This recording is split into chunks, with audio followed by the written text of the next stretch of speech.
right. Good afternoon. How y'all doing? It's good seeing everyone. It's first of all, it's good to be back after taking 2 West Coast trips. Guys have played hard. They found a way to win games, and I think that the guys are starting to hit their stride.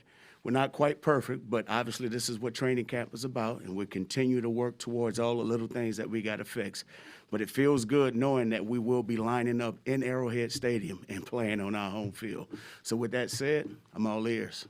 Eric, you obviously just talked about it, but the benefit you guys are getting, especially with playing the starters and Patrick Mahomes, we've seen some teams in the NFL not play their quarterbacks and stuff. Can you explain to us what benefit, especially with a new offensive line, that you guys are getting out of playing Patrick Mahomes? Well, I think it helps all of them. It helps Pat, it helps the O-line, because they're still developing that chemistry. One thing that we always talk about is the importance of over-communicating clarity, good, bad, or indifferent. As long as the communication is there and everybody's on the same page, we will always find a way to make it right. But we got to continue working on that, and that's an aspect of when you got young players up front. So you want to make sure you're continuing that continuity and building that chemistry so guys would know exactly what to do and how to handle those situations once the season kicks off. Andy mentioned yesterday that McCole had to step in at the last moment in the Tyreek Hill role, and there were some miscommunications that went into that. Just how challenging is it at the last minute to switch mentally right into everything that he does? You know what? It happens, but the thing is when it's all said and done with, we expect all of our players to perform at a certain level. Now, when it's all said and done with, Pat and McCole, they will always find a way to work through everything. You know, I know we wasn't quite where we needed to be, but when it's all said and done with, those guys found a way to make it happen together. And that's the beauty of training camp. That's the beauty of having the preseason, because just like we discussed, life happens. So now what are we going to do when presented with those situations, and how are we going to handle it? So I'm glad that situation happened, because now we can turn that into a positive moving forward. And following up on that, obviously, I would assume that your receivers, they are responsible for knowing each position. Oh, yeah. Play, slot, Oh, yeah. but to that point, how many tight ends are you looking to keep, and do you think Jordy Fortson, how's his blocking been for you this preseason? You know what? I'm satisfied and I'm pleased with what the tight ends have done. Those guys have done a great job. Now, when it's all said and done with, as far as the numbers are concerned, obviously Coach Reed, Brett Veach, our GM, they're going to sit down and have that discussion. When it's all said and done with, I don't want to release anybody, you know, and that's the tough part about being in this position, because not only do you get attached to the player because we spend so much time with them, but also you get attached to the person. You know, there's relationships that are developed here. And so it's hard watching those guys leave. But I understand the profession that we chose, and those tough decisions have to be made. But when it's all said and done with, I want to keep everyone, because everyone in this building can give us the opportunity to pursue our goals. When you talk about how you coach your backups to be starters, those are their second and third string, and obviously won't make the team. What have you seen from those players that they were to put on film for another team? I've seen our guys step up and do some things that are very impressive. Obviously, with those guys having an opportunity to drive the length of the field the last 2 games or so, to put in some productive play time, but also put us in position to make sure we either winning the game or securing the win.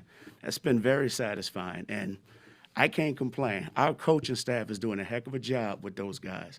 But on top of that, the players are stepping up to the plate and making things happen when called upon. And those are the things that you get excited about when you're teaching and coaching. You want to see these players respond in those heated moments. Jerick McKinnon, obviously you've watched some video of him before he got here, but you learned anything about him and being around him for a few weeks now? Oh, yeah.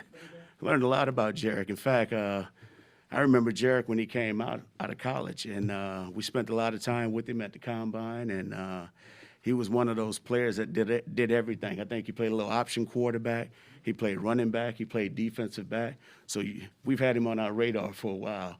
But, you know, he's a savvy veteran that's just, you know, very good at a lot of things, and that's the thing that makes him valuable, okay, because he brings a tremendous amount of experience.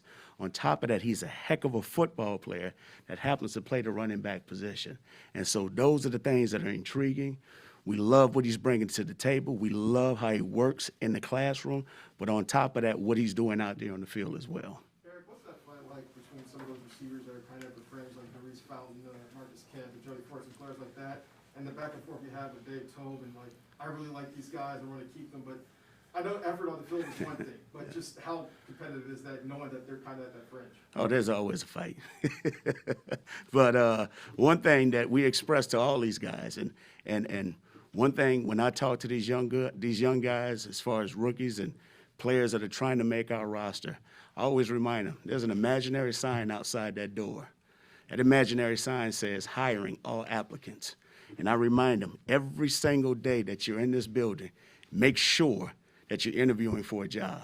And so if you're interviewing for a job, guess what? All right, if you're good enough, you're going to make it. On top of that, if you put the right stuff on tape, guess what? You'll have an opportunity to make it somewhere else. I want to ask you about Creed. We're talking to him a little bit later. I think it's almost funny for a rookie. We've seen him in with the first team, get a lot of work with them. What have you seen from him from a young player that gives you that confidence that he can step in week one? You know what? Creed is a unique individual that plays hard. He does a heck of a job of making things happen. And on top of that, he can run in space. So I love what Creed brings to the table. I like the fact that him and Pat are developing their chemistry. They're doing a lot of communicating. And the thing about it, he's doing a great job of making sure that he's getting the proper information to the O-line. And that's one of the most stressful things about being an offensive center in this business is making the right calls. And at the end of the day, when it's all said and done with, we just want him to make a call. Just be verbal with everything. But as far as Creed as a player and as a person, he's very energized when he's out on that field. He does not like making mistakes. And the only thing he wants to do is make sure that he's doing it the right way. Coach, we talked about numbers. Obviously, Darwin Thompson start training camp off was in the COVID protocol. What have you seen from him over the last two ball games? Obviously, it's a numbers game, so we don't know how many running backs you're going to keep, but going into Friday's game, what are you hoping more to see from him as well? Well, first of all, Darwin's been playing his tail off. We expected Darwin to be exactly where he is. He's a tough, competitive football player that doesn't take anything for granted. He understands what it means to play on special teams, and he understands that if he is going to be on this team, that's a very important role. But he also understands the importance of when he has an opportunity to make the very most of it. You know, it's time for him to go out there and produce. I think he's done a heck of a job with that the past few weeks. The only thing I've told him is just keep your feet on the ground, man. Stop jumping. Stop jumping.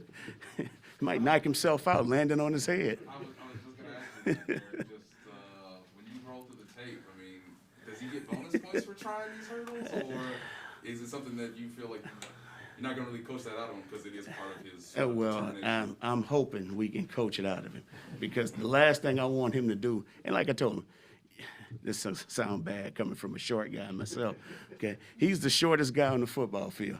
There shouldn't be any way that they should be able to get underneath your pad level if you drop your shoulder on them. So don't worry about jumping. You're exposing yourself, and then you can lose control. But I will say this, Darwin is a hell of a competitor. He plays hard, he plays fast, and he loves what he does. He loves the game. Reese Fountain's the guy that came back from the ankle injury, shows up in May for just a tryout, and it seems like he's done nothing but make plays since. I saw him make a one-handed grab yesterday. What has he really shown you, since you got here? You know what? Maurice is just what we've just discussed. He's one of those kids that does not want to take anything for granted. The only thing Maurice wants to know is what can he do better? And the biggest thing that Coach Joe Blameyer, myself, Coach Reed have all talked to him about is just making sure that he can fine-tune 3 little aspects of his game each and every day. The kid works hard. On top of that, he's a smart player.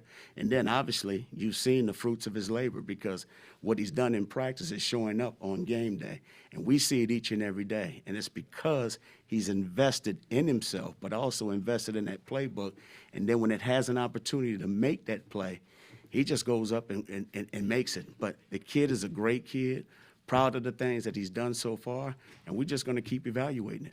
I want to ask you about, looking at last year, and the way it ended, with the Bucks, what they tried to do, be physical, take away what you guys do well, the deep ball. Have you seen that so far in preseason? And, what's going to be the personality of this team going into the season? Well, we're seeing, obviously, teams always study the team that has success against you. So we're expecting that. And on top of that, one thing that we just have to prove is that we have the patience to drive the length of the field. So obviously, we've changed the line of scrimmage with the people that we brought in. We're expecting to run the ball a little bit more, obviously, but also, too, we're just telling our quarterbacks, take what is given, okay? Be patient. They want to play everything from the back end, no problem. Let's make sure we're taking everything underneath. Now we can catch and get north and south. We got some dynamic football players on our team who can make things happen when that ball is in their hands. We, as a staff, just got to understand sometimes it's okay to drive 16 plays and score a touchdown, but I do also understand that we love scoring in a two-play drive as well. But we just got to be patient, poised, and just make sure that we can sustain drives, but more importantly, finish them. And I know you're a running back first guy, of course. But is that going to be, is that a point of emphasis going into the season? Well, yes, I mean, obviously it is, because one thing that makes a great passing game is a run game. You know what I mean? And so they both complement each other. And so obviously, yes, we would love to run the ball efficiently and more effectively. But also, too, when throwing the ball, we just got to make sure that we're poised and that we take what is given.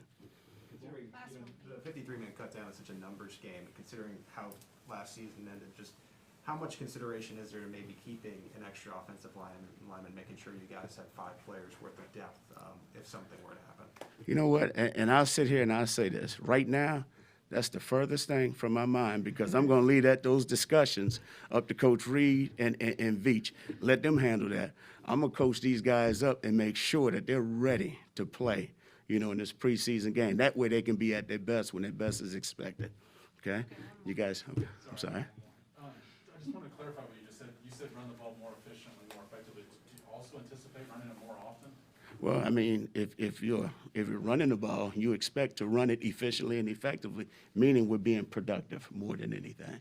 So ideally, we consider a slant route as a run game throw. You know what I mean? So, but we love what we do and what we're bringing to the table. I'm not going to sit here and say, hey, we're going to run the ball X amount of times or we're going to pass the ball X amount of times. We want to do what is best for us on any given day, in any given moment, to help us to accomplish the goal. All right, thank you. Thanks, everybody. Y'all take care.